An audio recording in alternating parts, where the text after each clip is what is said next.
Okay, good. Okay, welcome everyone. So welcome to today's colloquium. So, shall we start? Welcome to today's colloquium. So it's a pleasure to have Shivashankar visiting us. So Shiva did his PhD from Rockefeller, working with Leib Shaber, Albert Leib Shaber, then a postdoc in Princeton, and then he was a faculty at NCBS for about 10 years. And then he moved to Singapore at the Mechanobiology Institute at the National University of Singapore. He was there for about 10 years. And then in the past 6 years or so, he's been at the ETH Zurich and also a joint position at the Paul Scherrer Institute. So by training, Shiva is a physicist, but then moved to problems in biology. He has expertise in many aspects of mechanobiology, and today is going to tell us about mechano-genomics of cell state transitions.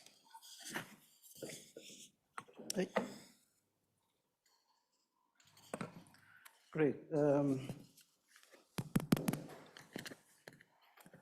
So thanks, Vijay, for having me here. It's been a pleasure. Each time I come to ICTS, every 3 or 4 years, once in a while, the campus has improved so much, actually. It's really great, yeah. I've been following the growth of this campus from the beginning. It's great. Good. So what I'm going to do today is a work in progress, and I'm not going to show too much data. I'm an experimentalist at heart. And I want to just share with you the kind of questions that we're excited about. Happy to get all of your thoughts, how to think about it. Yeah. So just one disclaimer that I need to do is I'm a co-founder of a company that some of the things that I talk is also part of that company. Good. So let's get into what we are excited about. Yeah.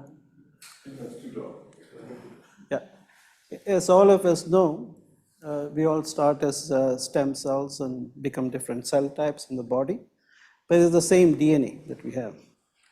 And so, in fact, cell state transitions are fundamental to biological programs. And in fact, there was a Nobel Prize for Gurdon and Emanakal who showed that you can actually switch cell states. So as I said, we start here, and if you think of an energy landscape, this is a metaphorical sense. Of course, in physics, there are more rigorous landscapes, rigorously defined landscapes. But so cells go on to become different cell types in the body. And for a long time, one thought that this is a one-way program. But what has become clear in recent years is that this is really you can actually move these kinetic barriers. From one type of cell, let's say like a brain cell, you can become a blood cell, or you can take a bone cell and become a stem cell, and so on and so forth. This has been a very exciting process because it really teaches you how to start thinking about biology in a bit more quantitative way, particularly in the context of cell state transitions. However, I like these drawings from Cahal, which has been there for a long time. Cells, this is a piece of some epithelial tissue. You see that cells can switch their states.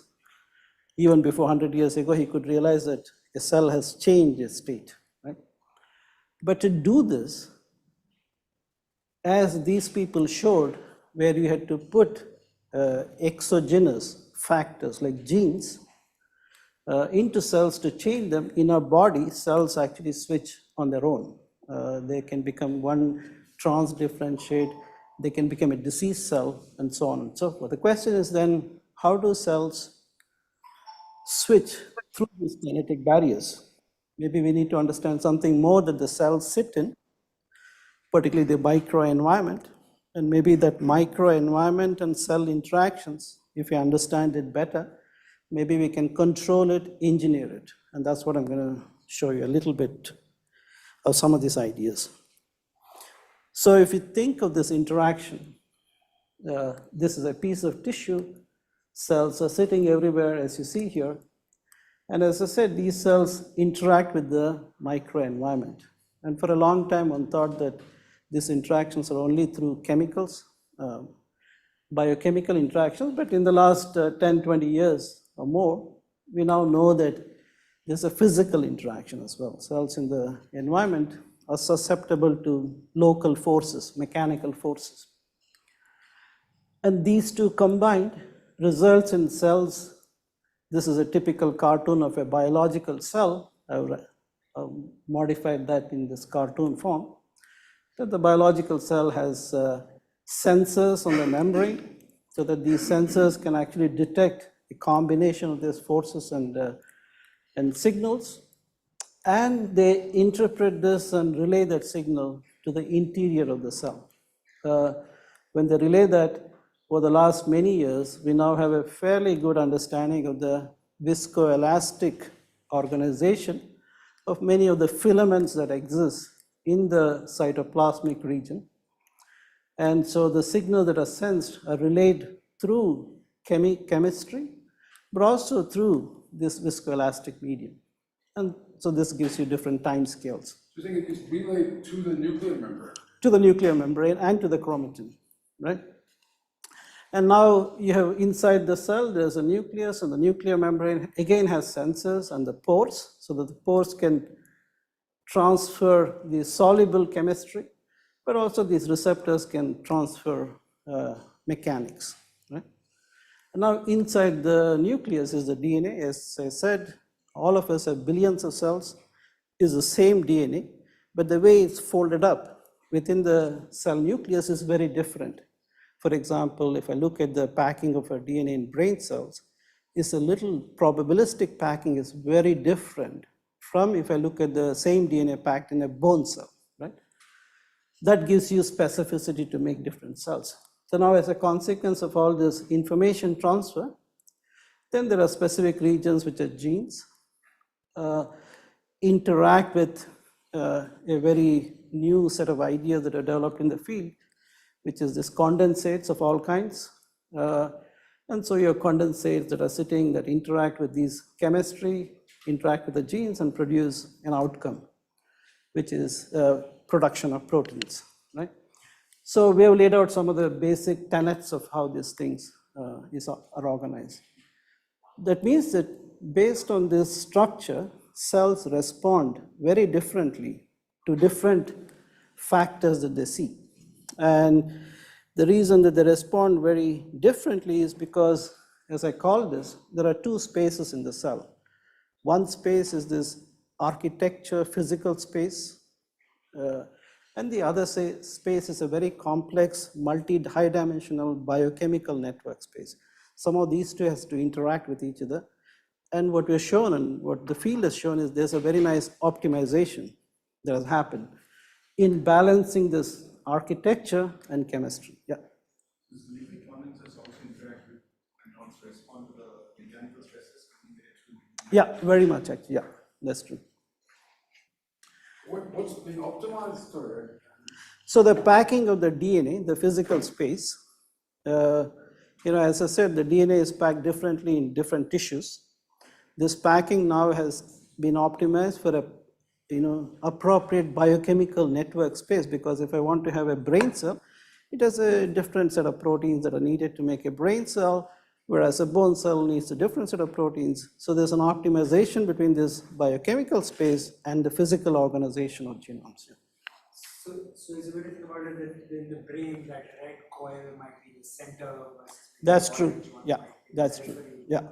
I'll show you later that we learned this through a lot of machine learning and show you some very nice patterns. Yeah, go ahead. Is this packing all that differentiates the two cells?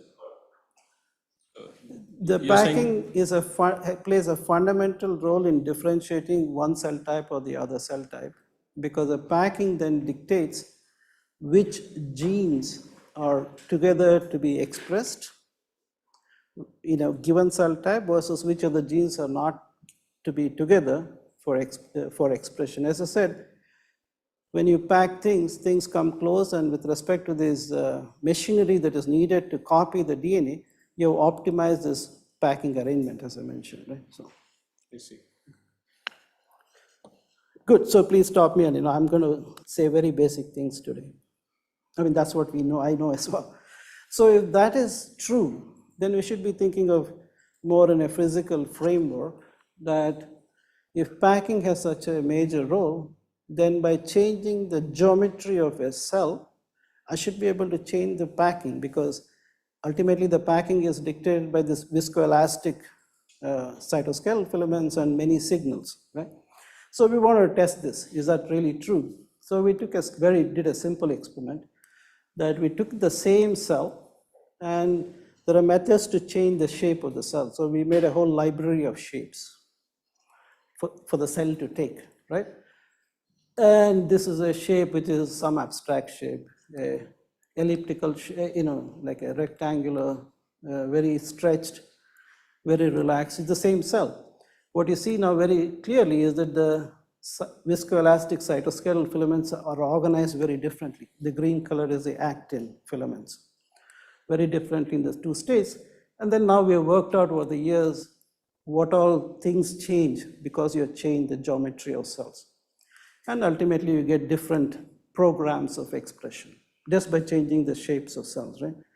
So we've been trying to construct a sort of a pseudo phase diagram that connects geometry on one axis, connects on the other axis the organization of the packing that I said, and on the third axis, what proteins are produced as a consequence. And there is a very tight coupling between these three spaces that we have shown.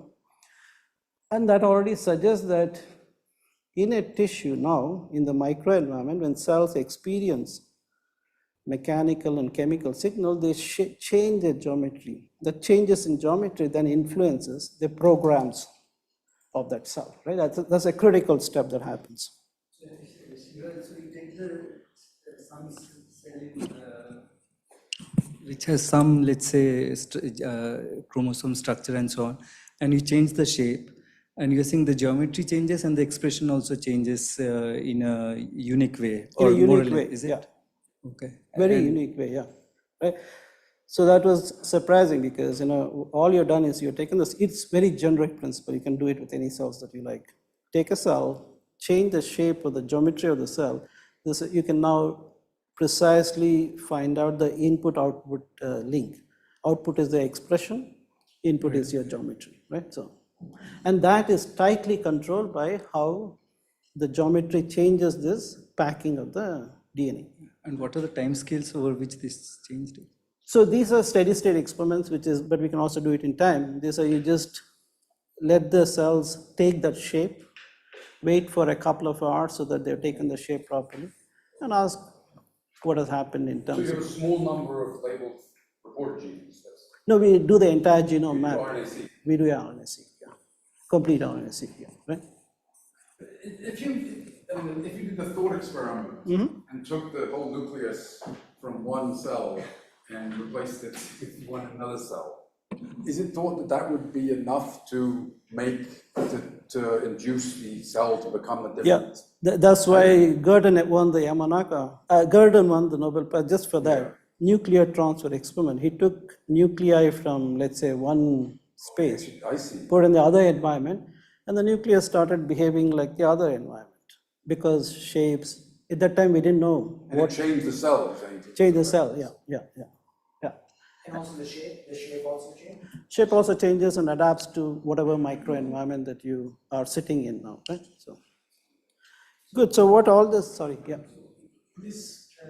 In this statement, does it matter how the stresses and so on are distributed? Is it like some average stress which matters, or it does matter? I didn't go into the details. It's all in a basically, when you stretch a cell, as you already saw there, I'm skipping a lot of details though, right?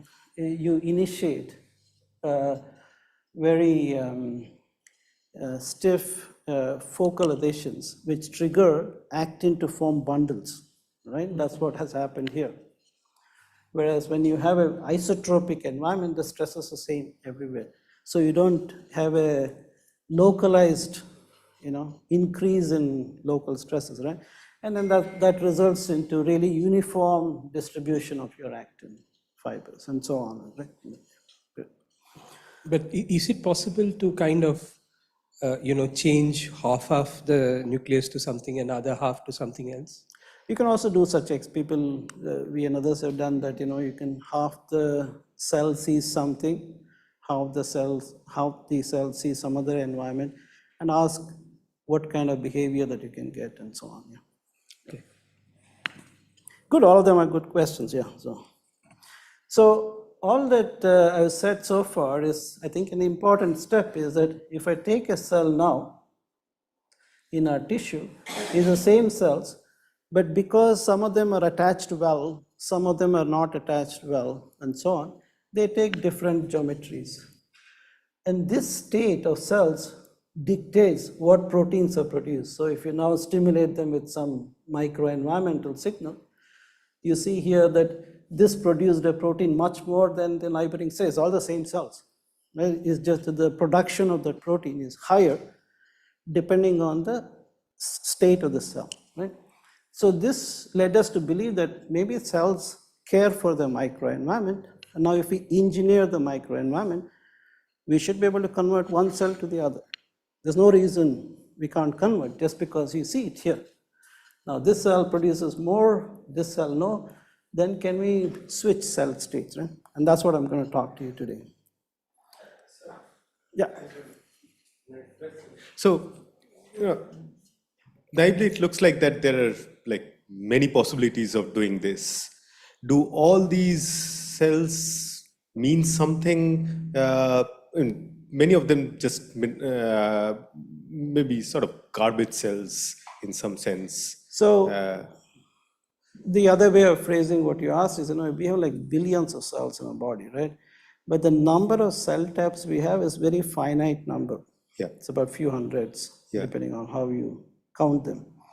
That means that there are not too many allowed configurations in this landscape that you can explore, that the DNA packing cannot explore many infinite states. Only, sort of finite number of states, and that's why we have finite number of cell types. Right? And so, and of the same cell type, you have tons of them. Right? So in this sort of the useful cell types, are there further biochemical correlations that are noticed in terms of the composition? There are, depending on which cells you look at, right?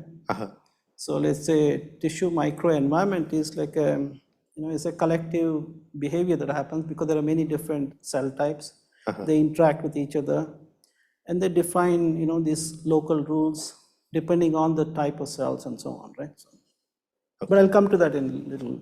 So this generic problem that I posed is, you sit in a cell state, but as I showed you, there is a propensity that these cell states can be switched, and that's what Yamanaka and Gurdon showed by inserting something, or as he said, changing the nucleus from one environment, nuclear transfer experiments. And what I'm going to show you is, because we understand how they sit, maybe by controlling this, we should be able to change the cell state.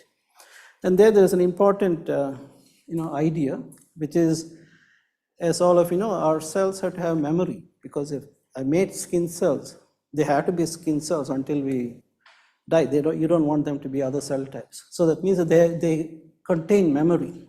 So when they divide, whether they divide in a plate or they divide in the tissue, they maintain two types of memory.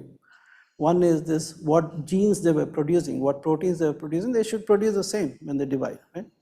But also they have to remember their architecture. I said that there's a tight coupling between physical architecture and the biochemical space that they produce. So our idea was very simple. So then can we break this symmetry, right? If we break one of the symmetries, we should be able to go from one state to the other. And how do you break it? There are many ways to do that. One simple way is what I just showed you in the last slide, that let's confine them so that they're attached to one place, but we figure out a configuration that they divide. So somehow I confine one cell in some, we did a mechanical screen to identify that shape. I'm not going to go into the details. You have a shape and you have one cell, but the cells are going to divide. Right? That's the criteria that you want. So ask yourself, if one cell divides, two cells have to sit in the same real estate. Then when they divide, four cells have to sit. That's about the limit, right? And that's what happens. Once they divided, what we found was there was no way that they can expand like this, where they can maintain the memory. They start dividing in the third direction. right? That's a natural progression of this cell division.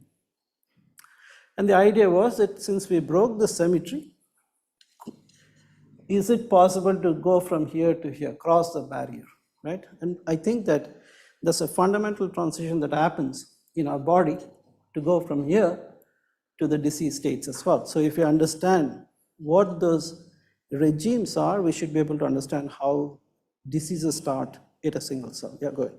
So how should I think about the axes of this landscape? Are there gene expression axes and the mechanical axes? Yeah.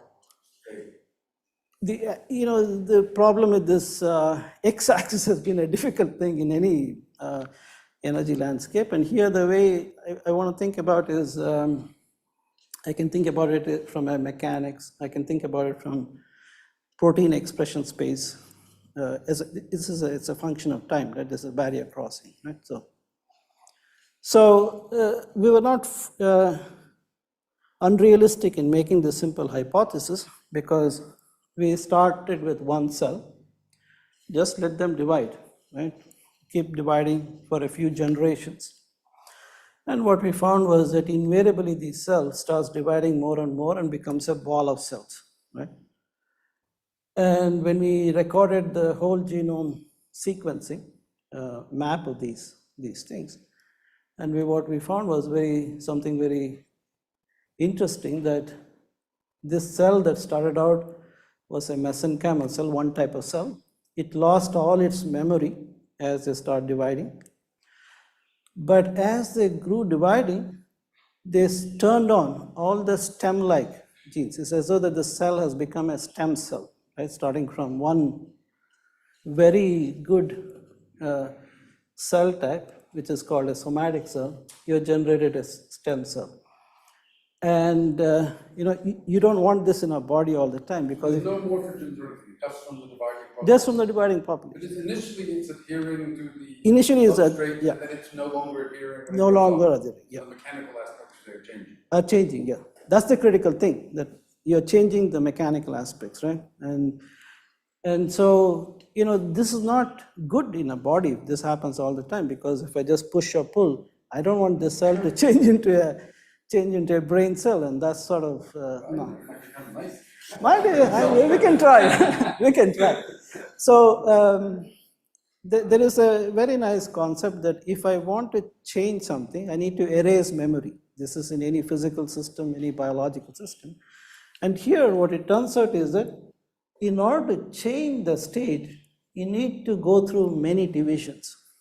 Only when you go through many divisions, then you start, every division you remove a little bit of memory. Then you divide, you a little bit more. And then what we found was there's a very nice biphasic transition, right? And this is critical. If you watch them, nothing happens for some divisions, and then there is a switch, right? And that's what people had missed, because you need to wait a few divisions for erasing this memory so that you can convert one cell type into another cell type. And this happens, as I said, these cells are seeing signals, mechanical signals, but then now they have to turn on to a system where they have to learn how to attach with each other. So there's a very nice transition called a mesenchymal to epithelial transition. And then they go from epithelial to stem-like. So since we have genome-wide maps, we can actually map all these trajectories. Is it that they're diluting some of the important transcription factors that are holding them in? I'll show you why they do this.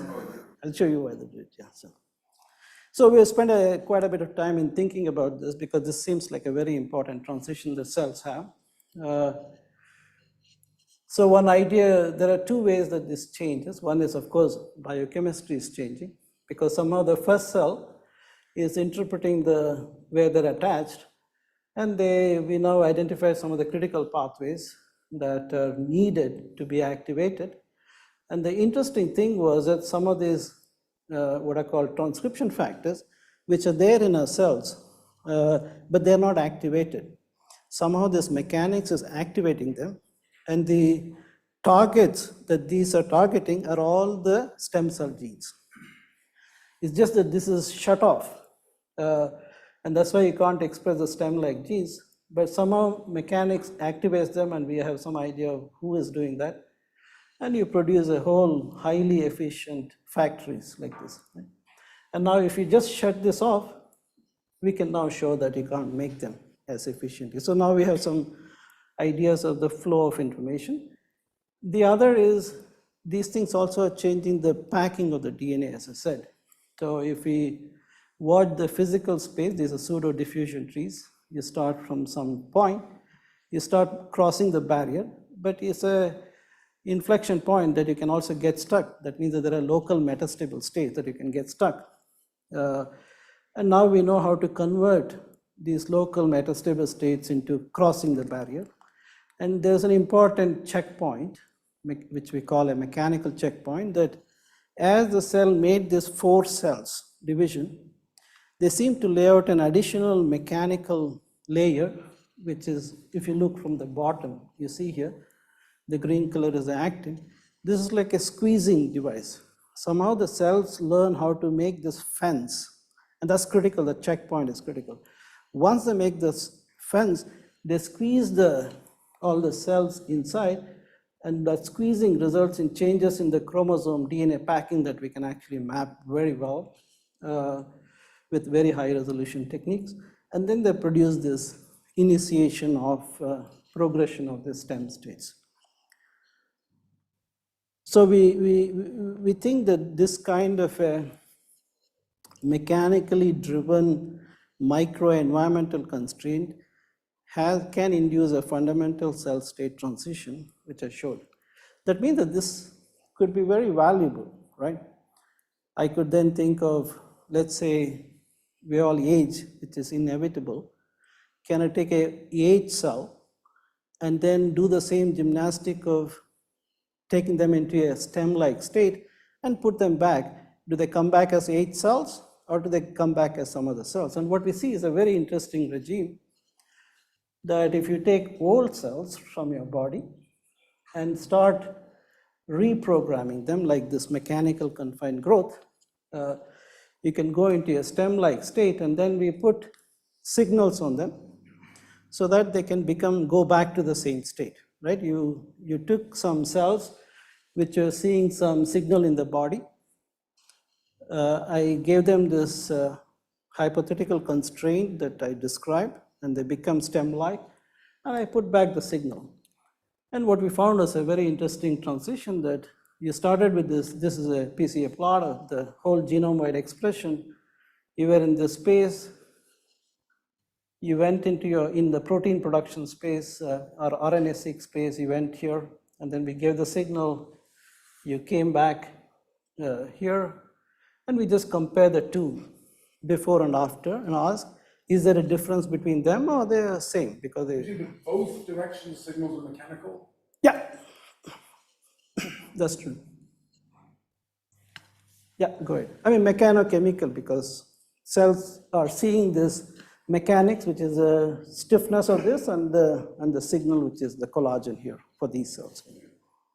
This week-long time scale that you were talking about, Yeah. that takes, is there a particular process in this that's rate limiting, that's a super slow one, or like? No, it's just that, we have, as I said, few hundred cells. Every cell has a division time, right? Typically, many of our cells divide once in 30 hours or once in 24 hours. Usually that's a division. So that's why you need to go for 8 to 10 days so that you have had those number of divisions. Okay, so it's just the division time scale. It's the division time that's important. Yeah. Now we can count it. How many divisions you need for this biphasic transition that I showed, right? So, although we still don't understand that biphasic transition, there must be a very interesting theoretical basis for that, right? And then, so.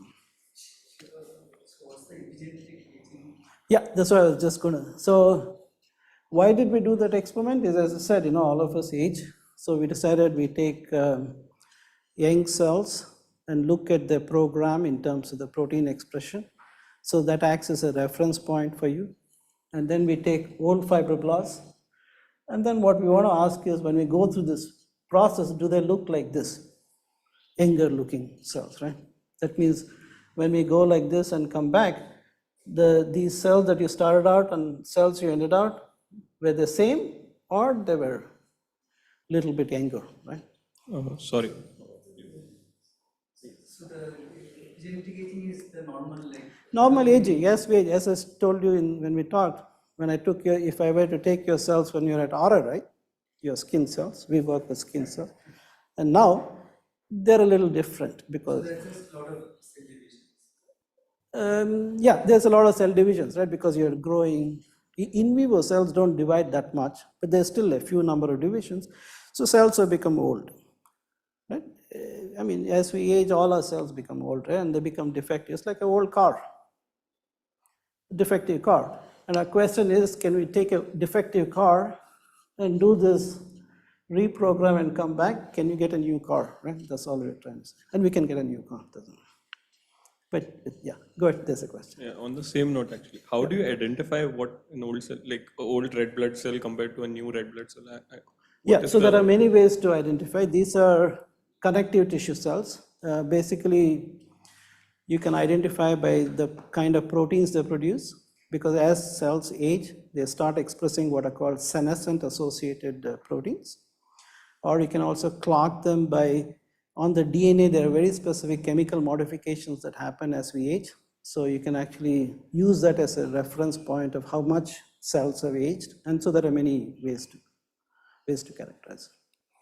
So I'm not going to go into, there are many assays that we can show that this is really a youthful cell state. But those markers you were just saying that you can see how it's aged. Yeah. Do those reverse when you go back? Yeah, you go back. For example, here these are markers of myosin light chain phosphorylation. You go back to more youthful cell state. These are measures of how much, as we age in skin, the matrix deposition reduces. That's why it becomes very floppy. But now you can increase that matrix deposition. The mechanical contraction increases. But these DNA modifications in them, those also Everything. reverse? So we map the whole. I'm not showing you this. We map starting from as cells age, you have more DNA damage. As cells age, you have reduction in the telomere length. As cells age, there's a lot of other defects in the nuclear lamina, cytoskeletal defects, mitochondrial defects. So what we seem to get back is we are reversing many of those things by. You presumably can't reverse the telomere. We are actually increasing the telomere attrition as well. Yeah. So this is serious business, yeah. So what I've shown you so far is that we think that maybe as we get old, cells age, and by doing this partial reprogramming and redifferentiating back, we seem to have a way of resetting the aging clock. And now we have to see whether it's useful in real applications. And that's in a cartoon form. And now in more recent work, because it's a crossing of the epigenetic barrier, it's crossing a landscape, I can also manipulate the landscape. And if I manipulate the landscape, maybe I can cross over faster, as he was asking. I can reduce the timing, right? So what we do here is we load it with a little more compressive force, which means that on the potential landscape, it's like a DC line on a barrier. So we can lower the barrier. And in a much shorter time, the cells which are old, when we do this, they become highly active, and right? So, yeah, there's. Yeah, so when you were saying you're resetting it, is there an efficiency to that? There's an efficiency, of course, yeah. I mean, so we can compute that efficiency based on these measures, I said, methylation pattern, histone modifications, the protein. We don't know at the moment. Why is it that when we go through this reprogramming and coming back, it's increasing the temperature and coming back, equivalent to that, right? You have a material with some defects, I just increase the temperature and I have a much nicely organized material now, right? But what is the biological mechanisms, we still are not, we're working that out right now. But in your experiments, do you see that if you do different things, you get different efficiencies of this resetting? Yeah. In terms of this timing, as I said, if we do that at different time points, you get different efficiencies, right? So it's literally crossing the barrier. It's like, that's why the analogy I use is very like increasing the temperature. So what these kind of experiments, I'm not going to go into the theory as well. It's also, we've had quite a bit of very interesting collaboration with many of my colleagues for this kind of a problem where you have packed chromosomes and there is some active physics outside, and also extracellular. We've interacted with Shriram, Gautam, Tetsuya, and Jack on thinking about bringing active physics models to this. And there's a whole bunch of papers there. We also thought about this as a continuum mechanics problem and a glass physics problem, because what you have is chromosomes in the end, which are particles. We have humans 23 pairs, so it's 46 particles packed with high density, volume fraction is high, packed inside. And our idea is that this packing then, in order that we have only a few hundred cell types, means there's a specific jamming order that exists in the chromosome packing. And now when we increase the temperature reprogram, you're going to shuffle up the packing, there's more dynamic. And when we again redifferentiate it back, you get a new config. That's one way of explaining why you're getting this new car, right? So we're not there yet, but I interact with, where are they? Yeah, Vivek Shenoy is at UPenn, Misha was at Tel Aviv, and Shrikant was in Bangalore. Also, this interaction between these chromosomes are all defined by very specific information codes. We also have a lot of interactions with Madan early on, with Svi, Alex, and more recently, a lot of work that I do is with Caroline Uller. But I'm not going to, I can come back and only talk about this. So of course, these kind of increasing the temperature and decreasing has practical applications. Sorry. Yeah. If you reprogram it again and again, do these cells become somewhat more immune to reprogramming? This we need to check. How many cycles of reprogramming can, now we have tested about 6 cycles. And what happens is that in the first 2 cycles, you gain this youthfulness, but after that you lose. So we need to figure out why you lose subsequently, why you lose that memory subsequently. But from a practical sense, it's actually very useful that you lose it, because we have this, we are using this for cell-based therapies, meaning that as we age, our skin loses a lot of cells. And the idea is if I want to regenerate my skin or any other tissue, I don't have a way to stick other cells from my body and put it there because all the cells have aged. And I can't use somebody else's cells because it's an immune mismatch. One idea is that you take cells from the patient, old patient, reprogram, put it back in the patient, right? And these are engineered skin models as a first human skin models. You can see that from the aged skin, once you implant, you make the skin very nice, right? So we do now have very clinical things. So what I've said so far is about cell state transitions, but also we want rigorous methods to measure it. Otherwise, it's very hard to know what is if I use DNA marker or protein expression marker, it's not enough, it's only one parameter. So what we are trying to develop is, are there robust methods of reading cell state transition? And particularly we're focused on aging-related diseases. So as all of you, as I've emphasized now, as we age and diseases come in aging, one of the things that changes is the packing of the DNA in our nucleus. That's because there's a lot of changes in the mechanical properties of the nucleus. So here is a normal, healthy individual. These are nuclei from premature aging patients. These are nuclei from Alzheimer's disease. These are from cancer. So a quick summary is that when you're good, everything is actually in a normal condition, everything is packed, optimized for cell state specific responses.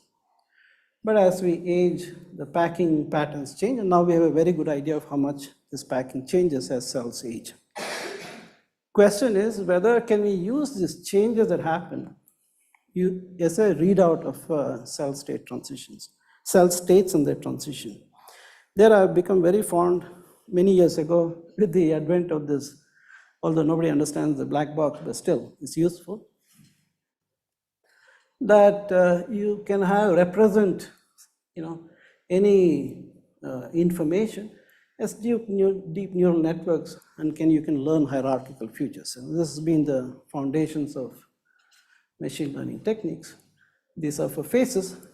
It is a very nice introduction, although these ideas were there 30 years ago, but it was really reintroduced by these three guys in a really nice way. So we thought early on that let's apply this to our packing of the DNA, right? So we developed a very state-of-the-art, because every nuclei has this DNA packed. You take tons of images, which is simple, just pictures with any kind of microscope. Learn everything that exists in these images, right? You can learn it by defining handcrafted features, or you can learn it by deep learning techniques, right? Learn anything that you desire. This gives you a very powerful measure of the cell state now, because what you've done now is you've captured all the information of the way DNA is packed, right? So, and also the other thing that we've introduced to the field is, am I supposed to? Okay, so the other thing that we've introduced is, cells, as I said in the beginning, has a physical space which is tightly linked and optimized to the biochemical high-dimensional space. The idea then is these new methods allow us to now go from one data domain to another data domain. If I take pictures, I can go from that data domain to another domain of the cell. So these are very interesting methods that we have introduced, where you can take images and then convert it to all this complex biochemical space of the cell. You can then reduce this information to integrated latent space, and you can move distributions of the information that you've learned. And if you can move distributions within the data structure that you've learned, what you can produce is you can take a picture and produce the gene expression space of that cell very easily, right? And so these ideas are, some of them are here, but many things are coming out. So what are you marking? This is a simple nuclei with DNA marked with a DAPI state. It's a simple mark, right? But how do you get the state? I mean, which genes are active? We don't get, so to learn it, what we do is, to introduce this technique, what we do is we take pictures of single cells and pictures of single cell gene expression data, for example, right? Now, gene expression is in a 20,000 dimension, like 20,000 genes, for example, coding genes. And the picture is also in high dimensional space because you learned all kinds of features in the, and now you have a distribution of features and distribution of the gene expression space. And now you reduce the dimension into what is called an integrated latent space and match and transfer this distribution. They're very nice methods to transfer distribution. And if you learn how to do it, then with the picture, I can predict the expression, right? If I know how to do it. It's a very we think it's a very important, and now we can actually convert these pictures into gene regulatory networks. We can actually predict from these pictures how the distribution of the receptors are organized on the cell membrane. Or we can even predict in a new paper that's coming out by these pictures, the proteins that are produced by the DNA, genes, where are they localized in the cell? The spatial localization, right? So with these, I'm not going to go into this is a work closely done with my friend and collaborator. We have implemented this in multiple contexts. I'm not going to go into the details of this. One is a context where can we take pictures of the brain slices, just take simple pictures of how the DNA is packed in those brain cells and predict where would the protein aggregation start that initiates neurodegeneration. The first work was using mouse model system, and now we are partnered with UK Brain Bank, where we have postmortem slices of frontal dementia, Alzheimer's and Parkinson. We can now, just taking a picture, we can predict hotspots of where the neurodegenerative diseases start. The other area that we push is the tumor microenvironment. what is the sociology of the tumor microenvironment. So these are tissue biopsies of human breast tumor progression from normal to highly metastatic. So we take pictures, images of every cell and nuclei in this. And from learning the way DNA is packed, we can now look at how the sociology of the interactions change, which ones transition into highly metastatic, when do they transition, and so on. And this has been a very useful thing for the field. And more recently, we apply it to, can we just take your blood cells and take a picture of your blood cells and ask, can we predict a disease in the body, in the blood? So this is a large clinical trial that's ongoing, which is very successful. So what would be why would it show up in the blood? Because of the cells? I'm going to just tell you that. So the hypothesis was very simple. Let's say you have a growing tumor in the body or any disease. What they do is they shed things, okay? And whatever they shed, it comes to the bloodstream. And there's a big area where they're trying to catch anything that is shed in the blood. There's a lot of people working on it. But our idea was very simple. One of our immune cells had to, any signals that they see, they have to respond. They respond so that they fight either the infection or a disease, right? So we decided that we just take pictures of the immune cells, blood cells, and ask and learn all this thing that I said. Can we then say, this person has no cancer, comes from a healthy donor, and some other person we take, they have cancer. And now we have very high accuracy now with this idea. So which sets of blood cells? We work with PBMCs, the peripheral mononuclear blood cells, but we can work with other blood cells as well. Because blood cells are the most sensitive to respond to anything in the body, right? We are pushing this for early detection, and I think we have to see how far we can go. And one other thing I've gotten excited now is, if we have such sensitive methods, can we just make an atlas of our blood cells for a large cohort of donors who who consent to give us blood, so that this would be an atlas of how our blood cells chromatin DNA packing is set up, and this acts as a reference what type of cancer, what type of neurodegeneration, what type of metabolic disorders the DNA pattern changes, right? For that, we need a large reference map. And that's why this visit, I'm here in Bangalore to initiate that, because we now have very high accuracy. These are, for example, we have completed a pilot study. We take people who have head and neck cancer, people who have meningioma or glioma cancers. And you can see that by each dot is a cell derived from those cohort of patients, and you can see that learning the way DNA is packed in these of the blood cells in these patients, we can classify them with very high accuracy. Right? We can distinguish them, and we can see which fingerprints of the packing changes in each of the cancer. And I've been excited for some time to make this into a community screening, because we can use a mobile. We have built a small device, very high-end, on a microscope. This is not new, but we have improved the optics so that we can take very good pictures with our mobile phone camera, so that we can just use it as a community screening. And there's a program we are very keen to set it up in Bangalore, where we can actually increase the number of sampling for this public. And you're almost welcome if you want to share your blood. So to summarize, what I spent time today is describing how cells in our body sense the extracellular environment.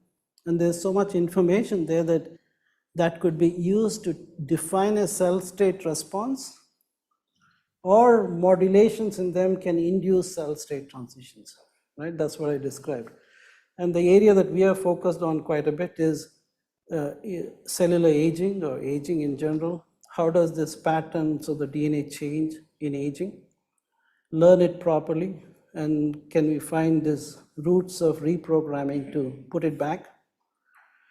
And can we use these patterns as a biomarker of cell states and cell state transitions? And that's what we do. And we have a number of clinical trials now. With that, I'll end. We've been fortunate to work with a number of very talented colleagues coming from molecular biology, cell biology, physics, computer science, and engineering. Many associate scientists. My group and Caroline's group work together. She's a statistician in machine learning. She sits at MIT, and our groups work together. With that, thank you so much.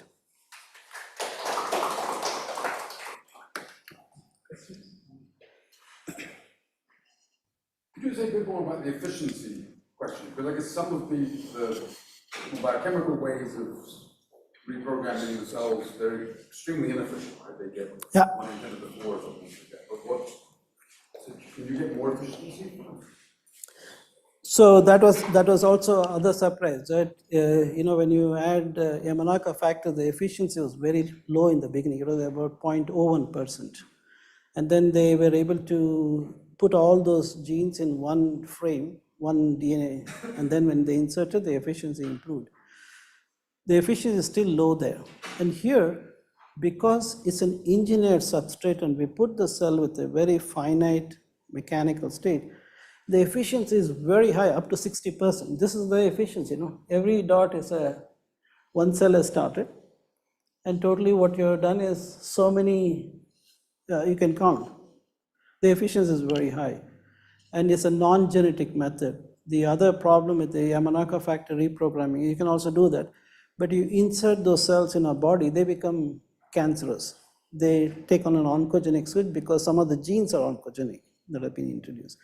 Here it's a very non-genetic method. Right? You're not tampered with the DNA sequence. It's a very epigenetic method. Yes. Any other?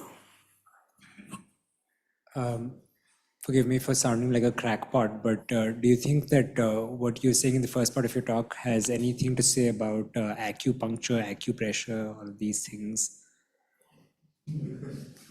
Whether is that mechanical true? Stimulation might have some. The PhD student who's working on this project is Chinese.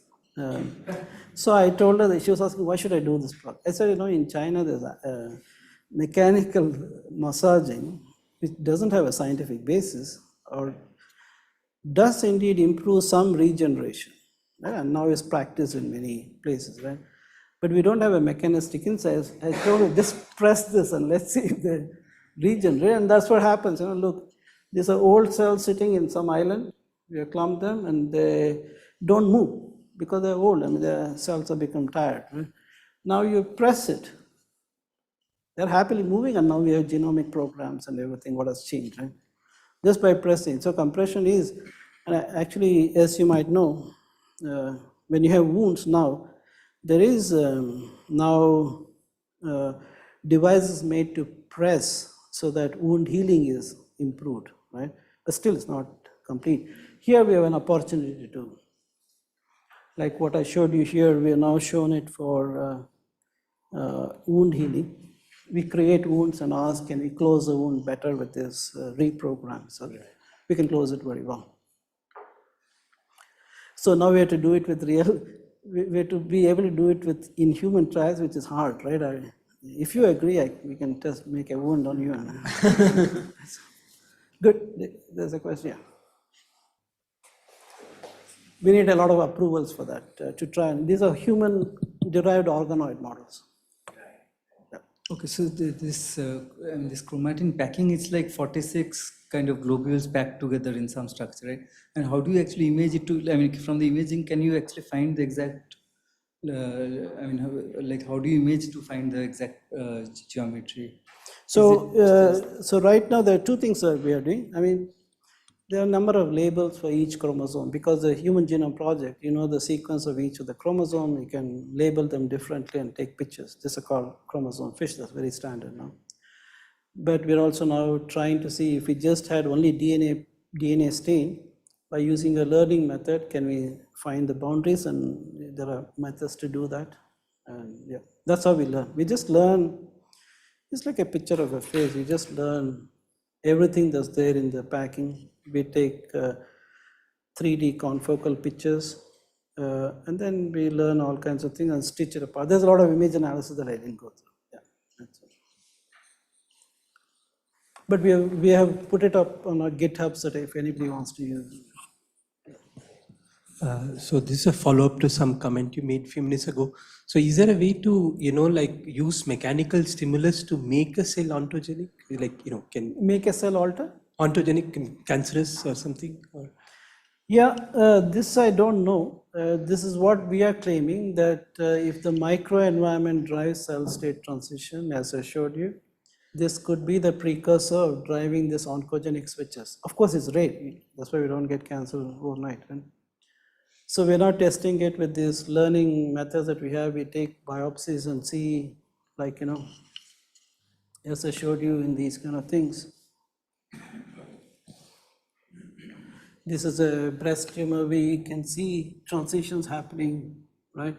So we're trying to see, is that triggered by the microenvironment mechanics, or can we trigger it, right? I don't know. We don't know yet at the moment. Not only the field doesn't know. Yes. Okay. And also there's, the cancer has been thought of as a genetic disease that you have mutations, but it's becoming clear that there's a very nice paper last week, and this line of thinking has been there in the field, that by tampering with the concentration of proteins that pack the DNA, if you modulate it, there's a very nice finding that in Drosophila you can induce cancer without any mutations on the DNA. Right? So there's two schools of thought. One school of thought is you have some damage in the DNA, mutations, and then that triggers, or we have been suggesting, and in fact we started an institute in Singapore, the Mechanobiology Institute, which is to say that the microenvironment also plays maybe equally or more important roles. Okay. Yeah. So along those lines, I remember from Theoplicity some time ago saying that in breast cancer, the normal tissue near the tumor somehow starts behaving like the tumor more. Is that yeah. Those results? Like, this is a tumor that's called ductal carcinoma. These are the milk ducts.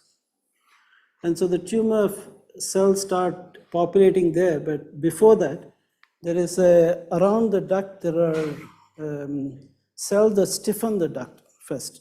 And then you have a transition to the normal cell to a normal epithelial cell to a cancerous cell state switch.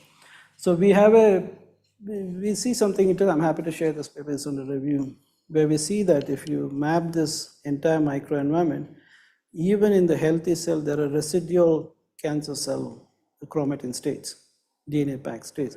And then they move around and then they form new mechanical constraints and then they switch. Right? But it's still correlation. We need to show how we need to build causal relationships. We're not there yet.